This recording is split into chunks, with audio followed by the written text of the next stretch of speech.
You have to truly believe in the magic. What's up, Magic fans? I'm Mikey, and welcome to this week's episode of Penny for Your Thoughts, the Orlando Magic UK podcast. Today is Saturday, the 16th of July, 2022. On today's episode, we're going to dive into NBA Summer League, and we're going to get G and Paul's first impressions of Paolo Banchero, second round pick Caleb Houstan, and just our general thoughts on the Magic's first 4 games of Summer League, and there's also a little bit of Magic news to talk about as well. But before we dive into all of that, let's introduce the boys. Paul, good evening, mate.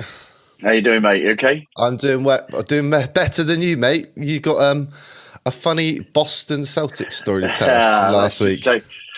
Let's just say he came out on the wrong end of it. As some of you know, I was in London last weekend to see Pearl Jam a couple of times.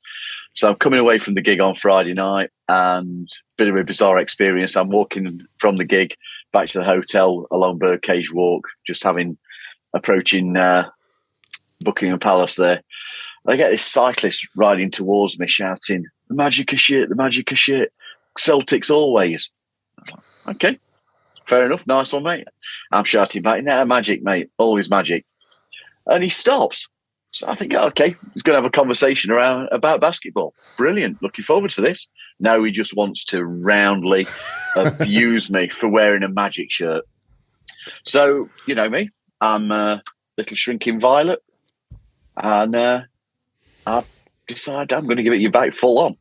So I think my first words out of my mouth were, "Hey, I'm never going to be a Boston fan because I'm not a glory hunting bandwagon fan." "Nor am I, mate. Nor am I. So, okay, I'm a diehard fan," he says. Well, okay, mate, prove it. Just name 4 of your starting 5 in any of those final games this year. He gets back on his bike and starts riding off. Not another word, except the thing ringing in his ears was from me shouting, "Off you go, you plastic fan." All words to that effect. Yeah, that's the clean version. That's the clean version. Yeah, off something.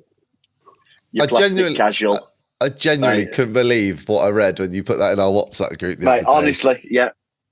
There, I say he hadn't even got a Boston shirt on. I'm expecting to look and see he's got something he's represented. No, nothing at all. Speaking of which, did see an awful lot of shirts at the PJ gigs, at the Pearl Jam gigs.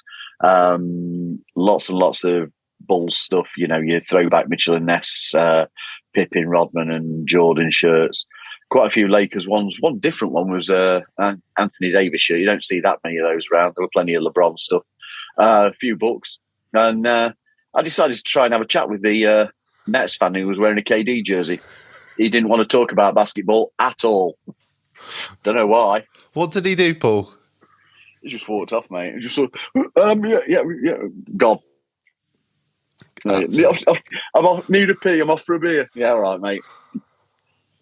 I mean, the Boston... You've got to give it to him, haven't you?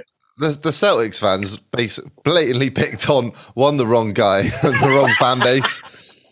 Because although we haven't been very good, we will still give as good as we get.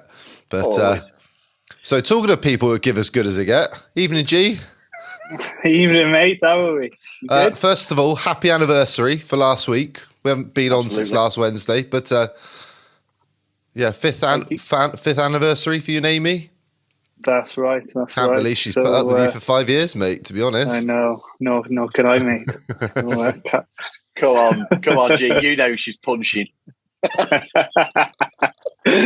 Yeah. So we took a trip to London as well this last couple of days, and we got back today. But I actually went to the NBA store. I thought, let's have a look what Magic merchandise they've got.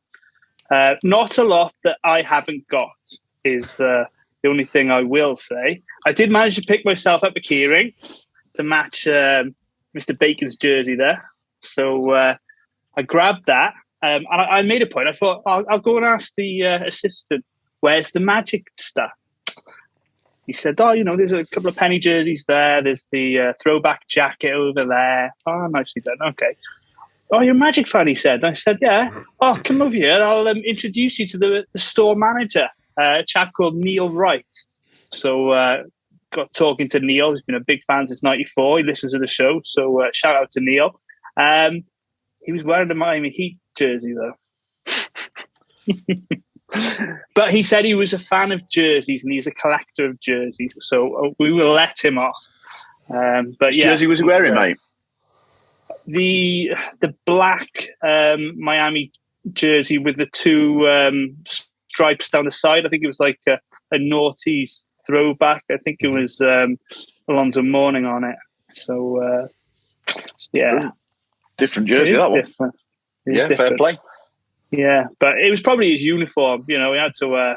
He don't like wearing some uniform. Yeah, so keep the good stuff for when you actually need it, isn't it? So so we had a good weekend, and I also watched the Book of Mormon. If anybody hasn't seen the Book of Mormon, I've been twice now.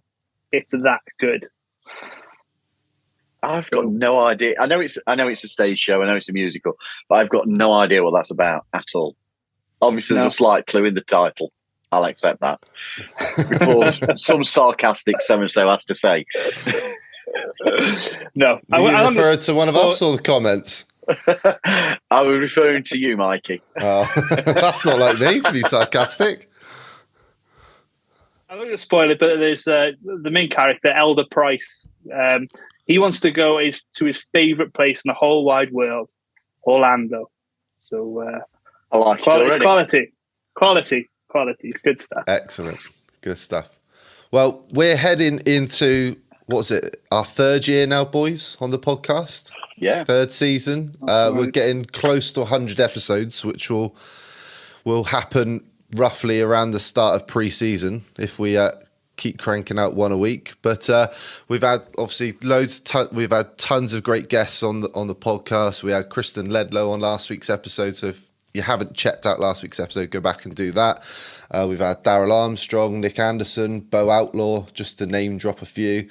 And obviously we want to continue to bring you guys more great episodes.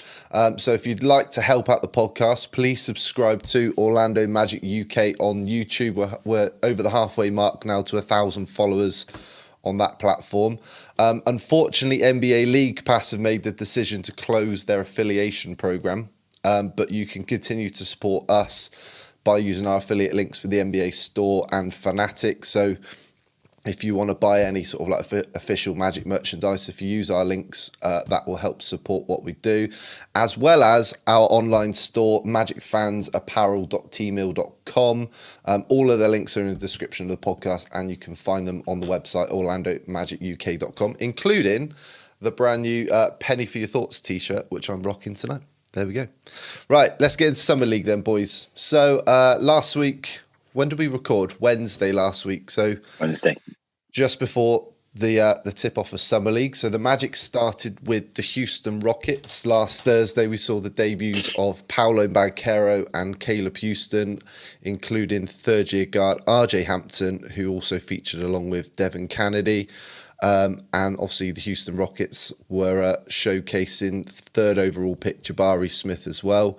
The Magic came out comfortable winners, 91-77. Banchero finished with 17 points, 6 assists and 4 rebounds. Caleb Houstan with a team high 20 points, including 5 threes. So boys, what was your takeaways from that Houston game? G? Well, it was a good start. Obviously, Banchero brought it, obviously going up against Smith. First quarter especially, I think he scored about 8 quick points, a couple of nice moves down on the block, a step-back 3, just showcasing his offensive arsenal. During the game as well, he had a nice defensive play on a sort of a chase-down swat on Jabari Smith on his drive effort. The offense did flow a lot through Banchero, which was good to see. Giving us, a lot of open shots from outside, and obviously, as you've mentioned, Mikey, Houston certainly impressed with his long distance shooting, so that was good to see. But Kennedy chipped in with 15 points. RJ Hampton came. He scored 11 points, 11 rebounds, although I did think he was a little bit off the pace, to be perfectly honest with you. Maybe he had the ball in his hands a little bit too much. Probably like to have seen it spread around a little bit more. So there was a lot of emphasis on, shooting the long ball, I thought, from the Magic. But as you mentioned, he was pretty comfortable in the end, and he kept Smith in check, who just scored 10.7 rebounds. So, all in all, decent performance, and 1-0. Yeah, I think I was surprised by the level of defensive intensity that Banchero brought. He wanted to go out in that game and clearly prove why he was the number one pick and why we took him over Jabari Smith. He defended him constantly and consistently. RJ, like you say, G, wasn't efficient, was it? There was far too much headless chicken, as usual. It seems whenever he's got to make a quick decision, that's where his game falls down for me. But you know what? Against OKC, it was nice to see what we had, and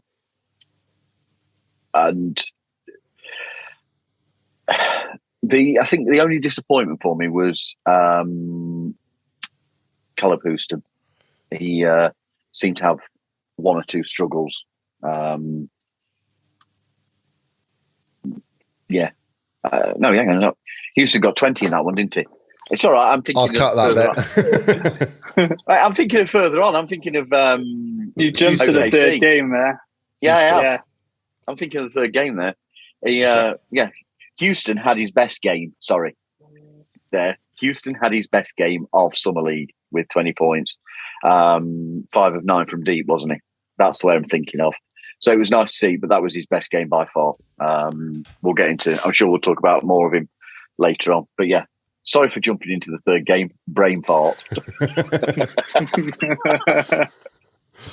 So absolutely agree. Then the Magic faced the Sacramento Kings, facing last year's Summer League champions and fourth overall pick Keegan Murray in what turned out to be probably one of the most thrilling Summer League games I can certainly remember. Orlando led by 18 and let that lead slip, bringing the Kings had two back-to-back threes that sent the game into overtime before the Magic big man Emmanuel Terry scored the game-winning basket in double overtime off the assist from Paolo Banchero. The Magic won that one 94-92. Banchero finished with 23 points, 6 assists, 6 rebounds, and RJ Hampton chipped in with 13 points of his own. So, Paul, thoughts on the Kings game? Not the Thunder, the Kings. Mate, right? Don't worry, I'm back with you now. I didn't get to see this until Monday, having been in London. But I absolutely loved the battle between Keegan Murray and Banchero. And I've got to say, I was impressed by Keegan Murray. Thought he looks a good player. I really thought it was hilarious, Paolo going into the Kings dressing room beforehand and walking up to Keegan Murray and say, lace him up, he's in for a tough night, in for a long night. Thought that was brilliant. But look, Paolo made a massive impact, didn't he? What was it? He really, in the first quarter, he made a big impact. 9 points, 2 steals, and assists. Like you say, Mikey, 23 points, 6 rebounds, 6 assists, 4 steals. Don't forget that game-saving block that he made at the end. What a block that was. And I'm pleased that got challenged properly and overturned, because how they call that a foul, I do not know. But that was spectacular. I do think that RJ played better. I think that was his better game of the two. He seemed to have slowed down a little bit, was more thoughtful and far more efficient with the ball. That was the only disappointment with Paolo. Quite a few turnovers in that game, which was why when he didn't play against OKC, one of the things I was disappointed about. He didn't get a chance to rectify that. Yeah. And we've got to say about Admiral as well. He came out and had, 14 points, played really well. All points, field goal wise, were from 3-pointers, and the rest from 100% on free throws. So yeah, a nice game for him. I enjoyed that one. It was a good game to watch. Yeah. Just add on to Schofield there. Yeah, 14 points in 15 minutes and a plus minus of +10 in those 15 minutes, which was key really when we made our run before the Kings got back to us. You picked up on a lot of it there, to be honest, mate. But obviously you touched on Hampton there. I think what my frustration with Hampton there, he had a decent-ish game, and then it was just those two bonehead plays towards the end of the fourth quarter. He didn't advance the ball over the halfway line, and then it was that turnover that resulted in the Keegan Murray 3 to tie it to finish regulation, and that kind of sits with you. Do you know what I mean? It just leaves a bad taste in your mouth. There was some botched officiating though on that 8-second call as well, wasn't there? It wasn't. It shouldn't have been. It shouldn't have been. But I agree with you, G. It was one of those really, really annoying unforced errors that there's no need to be in somebody's game. Yeah, and you. Sorry, Mikey, go on, mate. I was just going to say, for Hampton, you see flashes of that ability where he can get down here, we can turn the corner, he can get to the basket, he finishes well, and he goes up the other end, and he's just sloppy with the ball more than anything. And then he has the odd possession. He doesn't really know. He doesn't look like he knows what he wants to do with it, and he's sort of just reacting as opposed to having, I don't know, to run in a certain play. He just seems to be out there doing his own thing. I mean, look, it's summer league. We're not going to overreact to it. That's certainly one thing. But it's certainly the highs and lows of RJ Hampton. But yeah. But going back to Banchero, he wanted the ball. He's very dominant. Found the right player cutting. Found the right pass. And what I think from the two games that follow this, missing him, the structure of the team kind of falls apart without him as the focal point of the offense. I want to shout out Devin Kennedy on this one for making those 3, I say pressure free throws. It's good practice, isn't it? I know it's just summer league, but when he got to the line, I'm pretty confident Devin was going to make them. So fair play to him for making those. But I've never been so engrossed in a summer league game as I was this one. Because I think it was maybe a day before that they announced that the summer league champions would be getting rings, and we were 1-0 at the time, and then we could have let this one slip. So it was nice to get to 2-0. Unfortunately, it's slid down the hill a little bit now since, but no, decent game, and nice to get a W. I am impressed by Paolo's court vision. He is a really enthusiastic passer and playmaker. He's going to be a hell of a presence on the court for us. It's got to be on those 2 games, and again, not overreacting because it is 2 games, but you've got to look against what the other rookies have done. He's got to be in, or if he can keep injury free and play well to do it, he's got to be in with a shout for Rookie of the Year. He's got such a complete game. Yeah, he really has. Well, before we go on to the last 2 games, let's talk about Paolo then. So, was there anything that stood out? Like, obviously, I think he put 17 and 23 up in the first 2 games.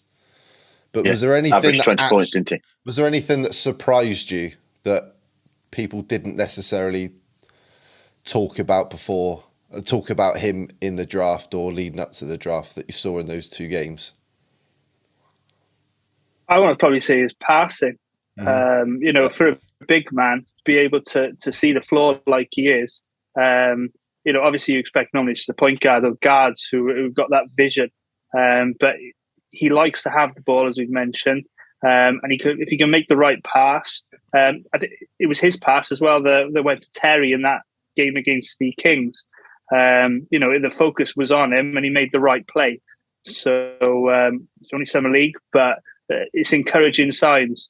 And suppose it was a shame that we didn't see him thereafter, but I totally understand the situation and the need not to, get him into any sort of injury issues. So, it was probably the passing, I'd say, Mikey. How about you? Yeah, I agree. And probably that little burst defensively as well. I mean, some of it was where he got caught sleeping a little bit on possessions where players were meant to switch defensively, and he got caught sort of in no man's land, and then he was making those reactions, and he had the block on Jabari Smith against the Rockets. He had arguably the game-saving block against the Kings as well. He's just got those he's got the tools, he's got the physicality, and he's got the frame that he can defend multiple positions, which is today's game. And the motor. And the motor. He's got everything. Obviously, it's an area he needs to improve on, and he's going to. But yeah, defensively, his passing was certainly something I think's been underrated. I mean, there was a couple, was it against Houston, where he got caught in the air and then he threw that dart right under the basket to, I think it was Terry for the layup. Beautiful pass, that. There was that. There was a couple of no-look little kick outs to the corner, one for Caleb Houstan who, in that game where he hit 5 threes. The guy's got everything, hasn't he? The guy's got the physicality, he's got the frame. He already looks NBA ready. He can do multiple things on the floor. I like seeing him in the post. You see that sort of Jason Tatum sort of style to his game in the post. If he can improve the three as well, which you'd like to think he's going to with reps, then we've certainly got one hell of a player on our hands. He still shot 50%. Yeah, 50% exactly. success rate from three, and we're saying that his three wasn't that good overall. People, I think the other thing is that we've got to acknowledge how strong he is, and at 19, he's only going to get bigger and stronger. He is a beast. I'm really, really excited to be getting to see him firsthand. Hopefully, fingers crossed. Not jinxing it. Come opening night. The only other thing I forgot to mention is he got to the line 15 times against the Sacramento Kings. So isn't that something we've been lacking for so many years? A player that can just get to the line whenever he wants. Absolutely. And he made 11 of 15, so 70% or whatever it is. But I'm sure that'll improve. But if we get to the line, then we're going to have a lot more success, aren't we? But just having that clutch go-to scorer is exactly what we needed. Out of interest, are you guys, obviously we're going to talk about the OKC game in a second, what Jabari Smith and Chet Holmgren have done thus far in Summer League, do you think we definitely made the right choice? Yeah. Yes. There's no doubt at the moment. I know it's a silly question, but just throw it out there. Yeah, 100%, mate. I mean, Jabari's really struggled in Summer League, hasn't he? He's, 14? Well, obviously I haven't seen the updated stats, but it was 14% from the field a few days ago when I last looked. He's had his struggles. Chet's looked good, man.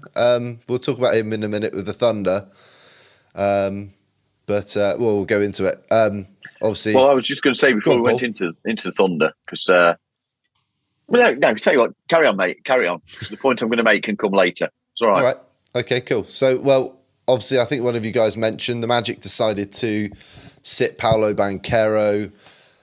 Who was the other two guys? RJ Hampton and Admiral Schofield. Admiral, yep. Yeah. Disappointing the national media who didn't get to see the top two picks go against one another. So the Magic rested those guys for this game. Basically, Chet Holmgren and OKC came out on top. The Magic got off to a really slow start. They got themselves back into the game around half-time, but the Thunder went on to win 84-81. So, G, what was your thoughts on that Thunder game, mate?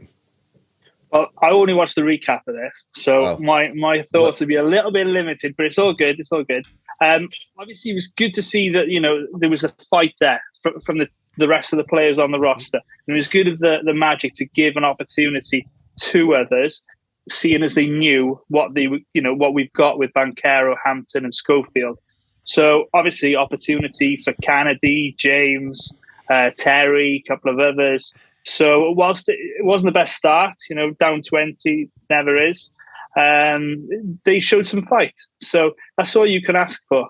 I mentioned it's only Summer League, but chance for the fringe players to try and make a stake for, a training camp invite. Okay, we lost the game, but we were playing against a team that had Chet Holmgren and 4 starters that have experience in the NBA.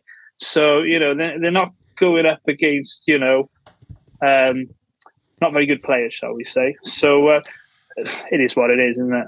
But no, from what I saw, it is what it was. Yeah. Paul, you watched it. What was your thoughts, mate? I'll be honest, I didn't know beforehand because, as I said, having been away, I didn't know that we were shutting down Paolo. I'd seen the first game before I went to London, and being in London, I watched OKC and the Kings together. So I watched the Kings and then OKC straight after. We're 2 up, and I'm thinking, oh, this is going to be fantastic. Here we go. What do you mean there's no Paolo, there's no RJ, there's no Admiral? And at that point, I'd got no interest. I'm not going to lie. It was like, okay, what are we left with? So I thought we looked uneven as a team. I really did. As I was saying earlier, Caleb Houstan seemed to have his struggles that night. I think without others taking the focus away from him on offence, so he had a lot of defenders against him. He struggled. 4 points on the night on 2 of 10 shooting, but 0 of 6 from 3. Devon, he had 12 points, but took 10 threes, hit 3 of them. He only took 1 shot that wasn't a 3-pointer.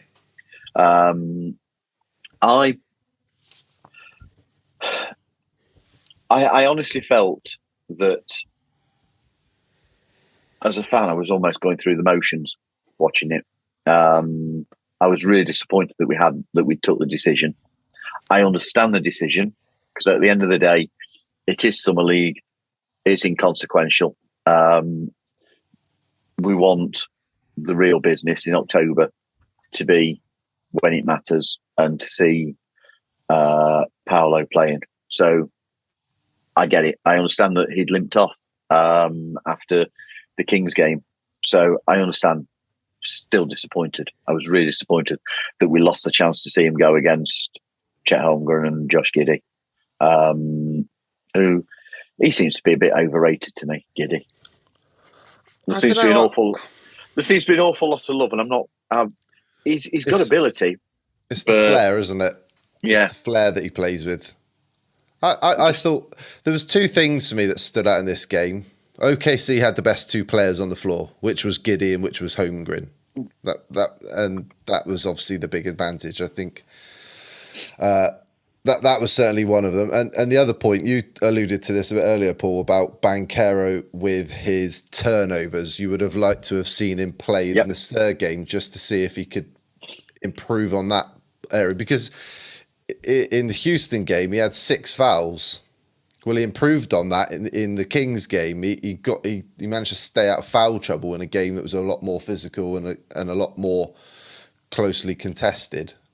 But it would have been nice just to have seen if he could clean up the turnovers in the 3rd game. But look, at the end of the day, Summer League's about seeing who can play and who can't, who's NBA ready, who can play at the NBA level and who can't. And we saw that from minute 1 with Banchero that he's already ready. So why risk him? And I think didn't he have a slight niggle, a bit of an injury in one of the games? So why risk the kid? Absolutely, he limped off after. He was limping out of the arena, wasn't he? After the Kings game, after the second game, we clearly the team had clearly took the decision that they'd seen enough. They knew what they'd got. They were happy. I think we as fans wanted to see more, particularly against OKC. We wanted to see that 1 and 2 go against one another. And like you said, Paul, it sort of sucked that interest out of it a little bit, didn't it, with without him playing. So then the Magic played the New York Knicks on Thursday. I'm going to be honest, I only watched the highlights earlier because, if you guys know, I've started a new job this week and haven't had the time really to watch a lot of minutes, as well as the interest not being there with Banchero not playing. It's been a bit harder to watch. But Paul, you've watched this game. You said I think I'm the only one that's actually watched it properly, aren't I? Yeah, and I think you said you switched it off early or something. I did. Like that. It was that bad. Yeah. It was. It was one of those games where we started out 11-0 down inside of 3 minutes. We didn't score a point inside those first 3 minutes. We took a timeout, and you saw that taking that early timeout did have an effect, and the team started to play and come back into it and did recover. And you got to that position in the third quarter where, I think it was the third quarter anyway, where the lead was changing hands. There was some strong play. And again, this is what Summer League is about, getting the opportunity to look at other people. Tommy Kuza, he had some strong play. He made some mistakes. But as a guard, he finished with 25 points on 11 of 15 shooting. Dished out 4 assists and had 4 steals. Yes, there were some mistakes, but that's a pretty strong stat line. Justin James, he played some nice basketball as well, put up 16 points. And you've got a couple of others who knocked in double-digit scores. The other guy who really did contribute, 8 points, 9 assists, 6 rebounds, was a guy called Xavier Simpson. He played some nice basketball. But they just couldn't. They fought the way back into the game, but they couldn't keep it going and ended up dropping away. You'll notice that the 2 names I haven't mentioned in this game as putting up good figures are Houstan and Kennedy. Both had nights to forget. Caleb Houstan, 2 points, 2 rebounds, an assist. 0 of 6 from deep on 1 of 8 shooting. Devon, 6 points, 4 rebounds, and an assist. But he was 2 of 10 from deep, and again, he only took 1 shot that wasn't a 3-pointer. This is coming to the point I was going to make earlier. You're seeing quite a few people saying, "Oh, we've given Houstan this contract too soon," by the looks of things. It's Summer League. As I've said before, it's inconsequential. There's a certain other player who didn't play well in Summer League last season, and his season worked out all right, I think, for young Franz Wagner. So let's not panic. It's 4 games. Let's not panic. Yeah. So as we're recording this, we are like 20 minutes away from the Magic tipping off. I think it's the 5th and final Summer League game tonight against the Detroit Pistons. So when you guys are watching or listening to this, you already know the final result to that game. But guys, any other sort of general thoughts on Summer League? Players that caught your attention? Players that disappointed you? Is there anything sort of else you want to add to what we've already talked about? Well, I've not watched any other games other than the Magic. Okay. I'm in the same boat as well. It's just Magic, isn't it? Why would you want to watch it? Any Magic players we haven't discussed? We've discussed RJ, but the final thing I'm going to say is he went in there to get repetitions, to get minutes, and to show a value. I don't think he's advanced his position. In fact, I think he's probably hurt it as a long-term future. Yeah, I'd agree with that. He didn't look like a third-year player, did he? No. But not at all. Again, it's only Summer League. Summer League. But he fell short of looking like an experienced player. Yeah. And other than what you mentioned, Banchero and Caleb Houstan having a couple of good games, obviously it tailed off a little bit. Schofield had a solid little campaign, 2 games. So, I'd like to see him brought back, possibly with Lakeland on the 2-way contract. If that's something that we can get him on, that'd be fantastic. Other than that, I love the fact all team basically attended in the first two games at least. Supported, where we got to hear a couple of interviews of Cole Anthony, Jeff Weltman, and that's really good for the franchise and, just for exposure for this young group, isn't it? So, yeah, that was really cool to see and, really looking forward to start the season now. Yeah. I want to just ask this. It's away from Summer League. It's completely separate. But we've not had a chance to talk about this with you being busy at work, Mikey. G and I both swanning around, enjoying ourselves. Where are we at on Donovan Mitchell? The rumours of us being involved in potentially being able to put something up that would interest the Jazz. When you look at what they got for Gobert. Well, Bill Simmons said on a podcast today that we'd probably have the best package of players that we could actually put together to Utah. And it's not often, I say disgruntled star becomes available. Is it a little bit too soon? I think it probably is. I think we're a season away because we don't know what we've got. We don't know what we've got, and we don't know who are expendable and who are the keepers. So, whilst it's nice to be included in these conversations, I'd probably just stick for another season just to see. I'll tell you who does have a much better idea of what we got, and that's Jeff Weltman. So if he thinks he's the guy to go and get, then go and get him. But yeah, I'm not sure. I'm not sure Mitchell is necessarily the player we should be throwing all our chips into the middle of the table for. I mean, if you're trading for Mitchell, is Banchero the first player you have to give up to get him? And if that's the case, oh no, you don't give. No. But that's what I'm saying. But that's what Utah are going to ask, aren't they? Him and Wagner are going to be the first two players they're going to ask for. Now, you might just hang the phone up at that point and move on. But we've certainly got the mix of young players, short-term contracts, like the money in terms of like, I don't know, players like Jonathan Isaac's sort of money and like the non-guaranteed side of his contract that might give Utah a bit of flexibility going forwards if that move has happened. I don't know. I agree. Like Bill Simmons definitely is it nail on. We've got one of the better packages we could give up for Mitchell. I just want to see us, even if it's just for 30 or 40 games, just see what we've got with this team before we make a deal like that. And Utah aren't in a rush to make a deal either, are they? They could wait out to the deadline. I mean, the guy's still under contract for 4 more years, isn't he? So we'll see. We'll see. I think Kevin Durant's the first chip to fall, though, before Mitchell. I think this is where it actually puts us perhaps in a better position, because I think you've got one or two teams that would perhaps be interested who are going to be hanging around waiting on seeing where KD and Kyrie move. Synchronized drinking there.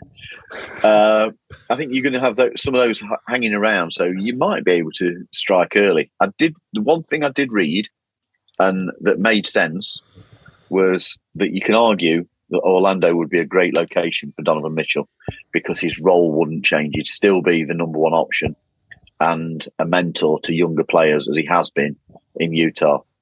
Thought that was a really good argument as to one of the reasons that it would make sense to actually go for him, regardless of scoring and as needing a star, and that it probably moves the rebuild forward faster. I think there was a couple of good arguments. I thought that was a really good argument for potentially throwing a package in and seeing where you go. So the package, I think, consisted, I've just tried to recall it as we're speaking now. I think it was Jonathan Isaac, Jalen Suggs, Wendell Carter Jr., and a number of picks, including the Bulls, Denver, possibly one or two more. It's a shame if we have to give up Wendell. I mean, if you're walking, I mean, you're walking out of that deal and you've still got Fultz, you've still got Cole Anthony, Franz Wagner, Banchero, Mitchell. You still got Mo Bamba. You still got a big man that could still play at the 5. Yeah, it's certainly tempting. I don't know. I'm just not sure. I'm not sure. I was just interested because we've not had a chance to, we've not WhatsApp one another, or it's not been in the Twitter groups talk about it. I am all in though for wanting to win more games now. Like we've got the number 1 pick. Like sod the draft lottery next year and tanking all that rubbish. Let's win some bloody games this season. Because we have to. I'm just fed up of losing. Let's get on and turn this thing around because it's about time. And you said, Paul, about Orlando being a great location for Mitchell. It's also a great location for a player called Steph Curry who's just bought a house in Winter Park. So there's nothing in that, obviously, but that's just Orlando's the place to be. He might fancy a couple of seasons finishing his career off. Mate, we'd all be in for that. I do actually think that if we're trying to get somebody like Steph Curry would be a good pickup for the team. If we're moving on from Terence Ross, then somebody like Steph Curry bringing him in would be a good move. Yeah. So now how much G loves him. But in fairness, Steph Curry's done what we all want to do. We all want to have a property in Orlando, don't we? So, you can't fault the chap. You see, then Seth could live rent-free in his brother's house. We brought him in. True. You live rent-free in other people's heads as well, G, don't you? I do. Around the association. But anyway, moving on from that. Last bit of Magic news then. Earlier this week, the Orlando Magic announced that they've signed a second-round pick, Caleb Houstan. Keith Smith from Spotrac reported that Houstan has signed a 4-year deal, earning, I think it's $2 million a year for the 22-23 season and 23-24. His final 2 years are non-guaranteed. Orlando's roster now sits at 16 players. Obviously, that doesn't matter right now, but we need to trim that by 1 before the beginning of the season. So at the moment, under contract, we've got the guards, Markel Fultz, Jalen Suggs, Cole Anthony, Gary Harris, RJ Hampton, and Devin Kennedy.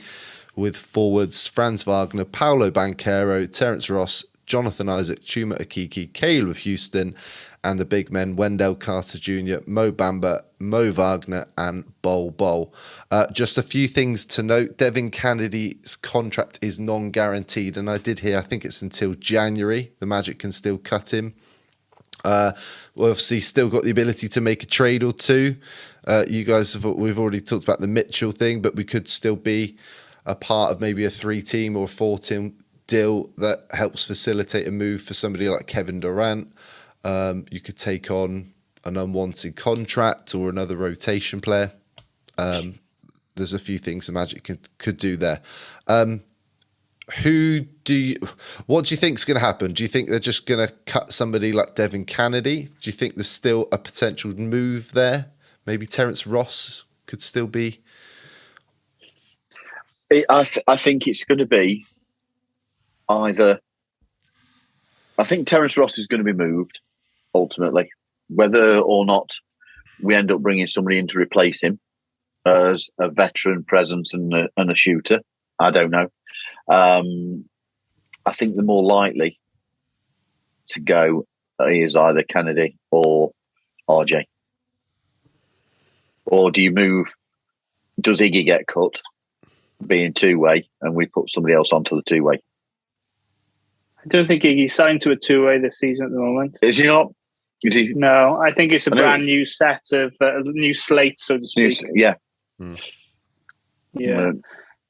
I think it'll probably be Kennedy. And then if Ross is moved closer to the trade deadline, like you mentioned, Paul, which is far more likely, I believe, then, we might just pick Kennedy straight back up, or just put him in that 2-way bracket and then convert him back to a fully guaranteed contract for the rest of the season.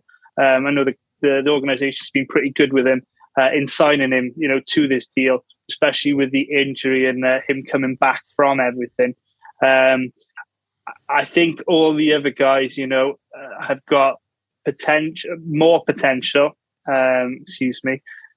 So, and the fact Houston signed now is probably going to be a guard, unless a move's made, as you guys have mentioned. But as we know, they keep everything close to their chest, so nobody knows, not even the rumor mill.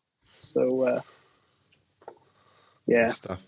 Well, we've got about, what do you reckon, 3 or 4 weeks until the NBA releases the new season schedule. I think it's about 94, 95 days now until opening night. We've got a long 3 months to sit and wait for summer league, for pre-season and training camp to come around. Geraint and me are down to 101 days till we fly out. Paul's at about 93.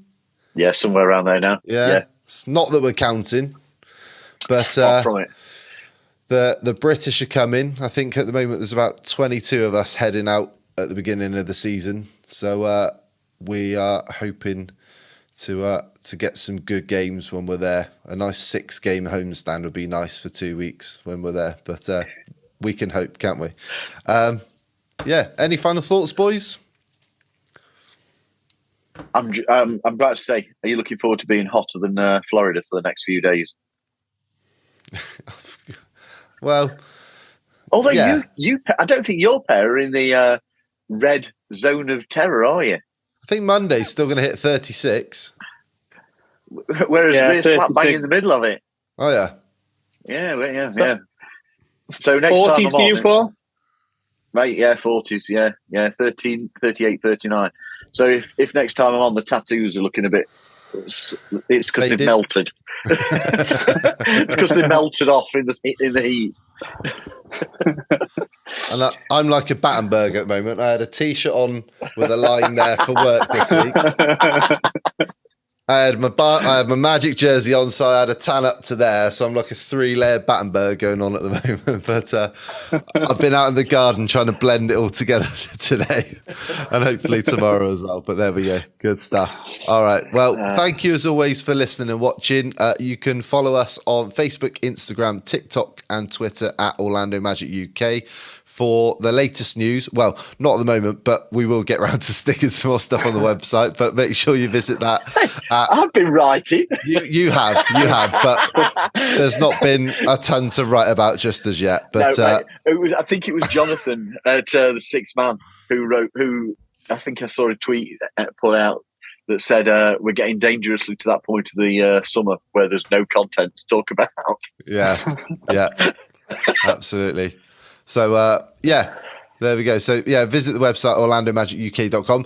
One other thing, I'm going to plug that as well, because we haven't mentioned it for a while. If you are traveling to Orlando and you're going to a Magic game, we have got a page on the website called Visiting Orlando. If you go to that, the three of us have put together a load of different tips and advice and like experiences that the three of us have had going to Magic games over the years. If you go to that, there's advice on buying tickets, where to sit, places to eat, parking, all sorts of stuff, how to get to the arena, how to get to the Amway Center, all those sorts of things. So if you are planning a trip out to Orlando this season, go to that page and check out some of the info we've got on there. Hopefully that can help you sort of buy your tickets and decide where you want to sit, courtside if you're minted like G, who's had about 6 holidays this year. Or you're looking like me. Yeah, exactly. So just go to orlandomagicuk.com/visiting Orlando and check that out there. So from Paul, Geraint and myself, until next week, go Magic.